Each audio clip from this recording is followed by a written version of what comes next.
I was amazed. I have received dozens of questions about you as a leader. So we want to build an alternative manufacturing system, and that's why, partnership with Peru or partnership with the United States is something that's interesting to us.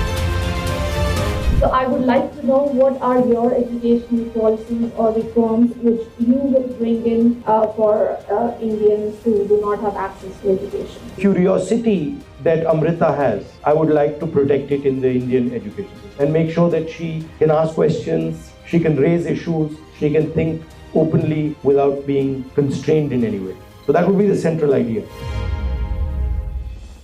Thank you so much for receiving us. Welcome to Peru. I hope one day you can find your way again to our university, the Pontificia Universidad Católica del Perú. In fact, I was amazed. I have received dozens of questions about you as a leader, about the Congress Party, foreign policy of India, some domestic issues. So I made a selection of questions, beginning with the following one. How can India and China avoid an escalation of their strategic rivalry? Because of course, India and China are participating together in BRICS Plus, in the Shanghai Cooperation Organization. But of course, as neighbors, they have a lot of issues, beginning with the close relation between Pakistan and China.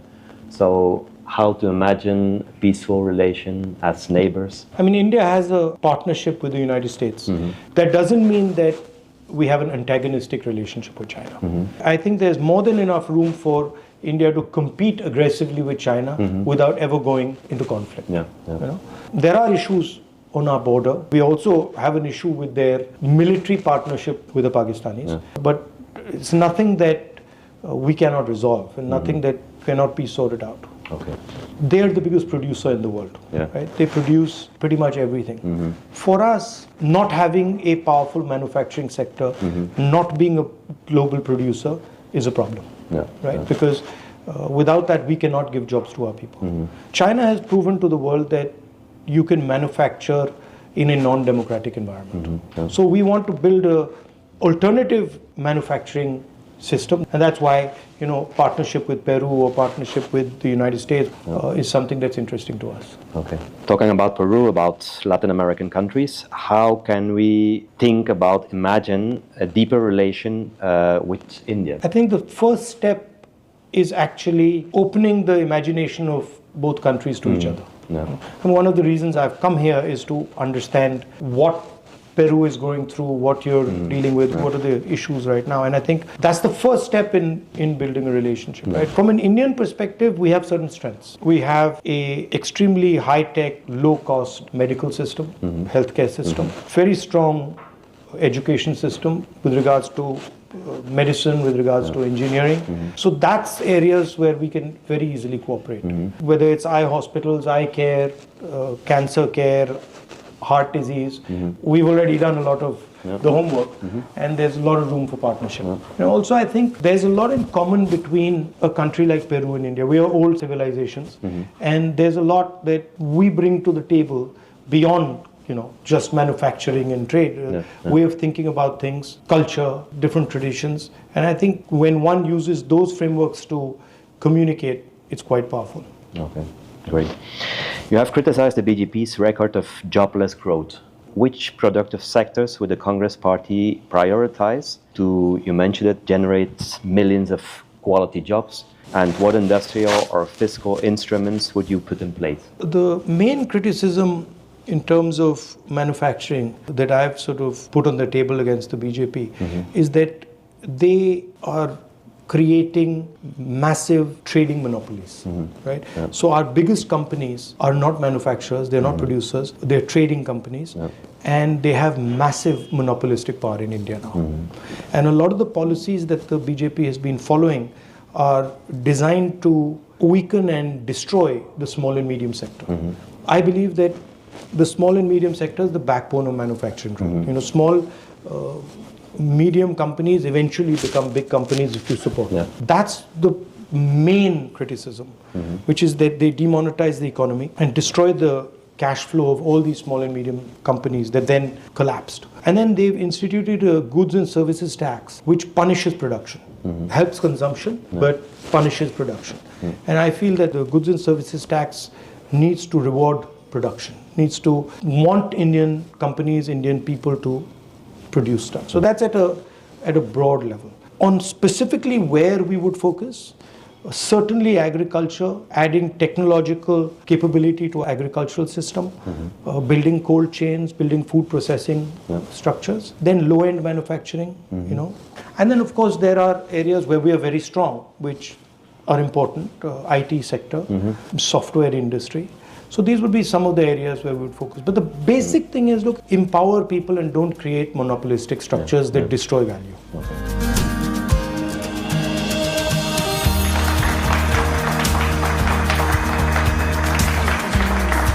The leader of the opposition in the Lok Sabha has been a member of parliament since 2004. How can India respond to the challenges connected with the challenges of the climate change without slowing its economic development? Everybody on the planet is facing a number of transitions. Okay, we're facing a transition in how we move. So we are now facing a transition. We're going from internal combustion engine and petrol to electric motor and storage done by battery. Okay, so that's going to be one foundational transformation that is coming. The second one is we're moving to renewable energy and direct sources of energy, solar, wind, probably some element of nuclear, and moving away from the really polluting elements like coal. The third transition that we're facing is the power of the United States is decreasing, right? So the United States was a superpower, is a superpower, and what the United States did, whether you like them or you don't like them, they created an atmosphere of peace in the world. They built the infrastructure, they built the systems, the standards, and they broadly enforced them. And that's the third transition that is happening, is the United States is now rapidly losing power. And it's being challenged. How is it losing power? It's losing power because it's not able to enforce control. And you can see that in Ukraine, you can see that in Gaza. It's losing power because people are challenging their currency system, their financial system. And you can see that, in what the Chinese are doing, what the Russians are doing, what the Saudis are doing. Large countries have to make sure that they smoothly go through these transitions. Our biggest challenge, of course, is that China is our neighbor, and we have a very strong relationship with the United States. And in all likelihood, tension between China and the United States is going to grow. You can also look at these transitions as opportunities. And what is the opportunity? That a large country like India makes this transition, thinks strategically about this transition, in terms of solar, in terms of wind, in terms of nuclear, in terms of the energy transition, and also the mobility transition, movement from, petrol cars to electric cars. I believe if you think about them as strategic, you can benefit, you can build the standards, you can build the architecture of this transition, and you can do quite well.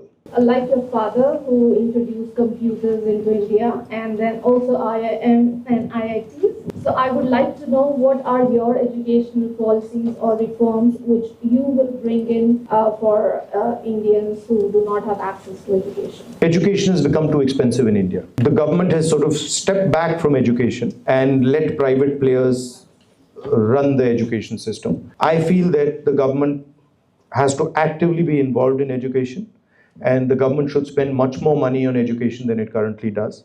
And it shouldn't just abrogate the responsibility of education to private players. There's a space for private players, perfectly happy for there to be private universities and private colleges, but there's got to be high quality, low cost education provided by the government. The second thing is that India has a social system. It has upper castes who dominate the social system, and then it has middle castes and lower castes, what are called middle class castes and lower castes, who form the bulk of the Indian population. Approximately 90% of the Indian population is middle castes and what are called lower castes. And their history, their tradition, their thought system is not included in our education system. Our education system is essentially an education system of the top tier of society. So I would like to include the history, the traditions of our, what we call Adivasis, our tribal people, of our middle castes, of our lower castes in that system. The Indian education system has taken massive damage over the last 10 years because the scientific temper has been destroyed. And it has been destroyed by the current government, who doesn't believe in scientific temper, in a scientific way of thinking. And I think that is something that needs to be repaired. And we need to reintroduce scientific temper, logical thinking into our education system. So those are the type of things that I would do. Where are you from? From India. No, I know, but from where in India? UP, okay. Where in UP? Balia. Huh? Balia, okay. Most of us are students here, and we are astronomers in UT Chile and several different places. And it's incredible here because Chile has 70% of all the telescopic researchers are actually research facilities in the world. So it's been incredible, but as you said, we have been a bit thinking about, because we are doing our PhDs outside, then we are thinking to do our research outside. Then we want to go back to India and build what we are learning. But there aren't a lot of facilities which we are aware of, or maybe we do not know of. So we wanted to know what is your policies on that. I didn't know that there were people from India studying astronomy over here. So this is a great thing for me to learn. I think we should be open-minded in building these type of systems. And if you're here and you're working on it, and you can guide us exactly what we need to do to develop it in India. So you asked me what would I try to do in the education, but the crux of what I'd like to do is that, what's your name? Amrita. The curiosity that Amrita has, I would like to protect it in the Indian education system and make sure that she can ask questions, she can raise issues, she can think openly without being constrained in any way. So that would be the central idea. Thank you, Amrita. Thank you so much. And this is, by the way, in India, this is under attack. The idea of free thinking, the idea of being open, the idea of being scientific, of being logical, this is under tremendous attack in India currently. And that's something that we want to defend. Thank you very much. It was an honor for me to come here. And please visit India.